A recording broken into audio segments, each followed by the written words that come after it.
पहले चरण का जो वोट पड़ा और दूसरे चरण में जो मतदान हुआ, उसकी हवा के बारे में तो मैं समझता हूं रायबरेली के लोगों को पता लग गया होगा।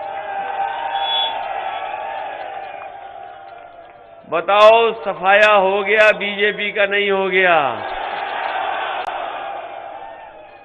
और जो गर्मी निकालने वाले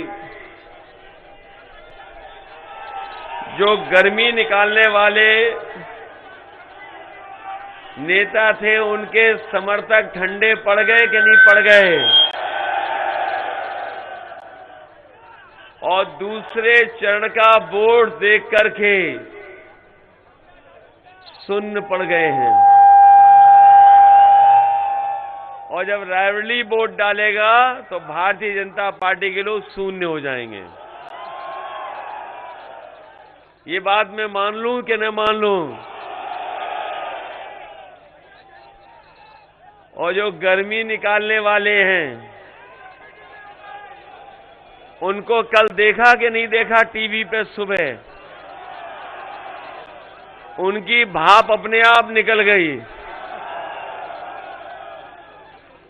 अब वो बातें पता नहीं किस बात के लिए कर रहे हैं। और जो कभी कभी धुआं उड़ाते थे, वो धुआं हो गए हैं। और उनका प्रिय जानवर जानते हो कौन सा है? गौशाला के नाम पर बताओ कितना पैसा आया। हमारी गाय मां भूखी जान दे रही हैं, भूखी, कोई उन्हें खाने को भूसा नहीं दिया। पता नहीं कहां चला गया बजट। और सड़कों पर बताइए कितने सांड घूम रहे हैं। बताओ, सांडों को हटाना चाहते हो? अपनी खेती बचाना चाहते हो कि नहीं बचाना चाहते हो? और खेती करने वाले जानते होंगे कि ये बीजेपी वाले आए थे, कह गए थे हम किसानों की आय दोगुनी कर देंगे।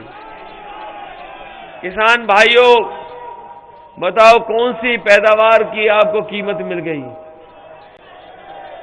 किसी फसल की आपकी आय दोगुनी हुई हो तो बताओ। अगर धान पैदा किया होगा तो धान की लूट हुई कि नहीं हुई? और हमारे अगर किसानों ने गन्ने का भुगतान के लिए कहा होगा तो गन्ने का भुगतान भी नहीं हुआ कहीं भी। और किसी फसल की ये कीमत नहीं दे पाए। और जब किसान को खाद की जरूरत थी तो बताओ, खाद किसी को मिल गई? न डीएपी मिली। और अगर किसी को बोरी खाद की मिल भी गई होगी तो उसमें से 5 किलो की चोरी हो गई।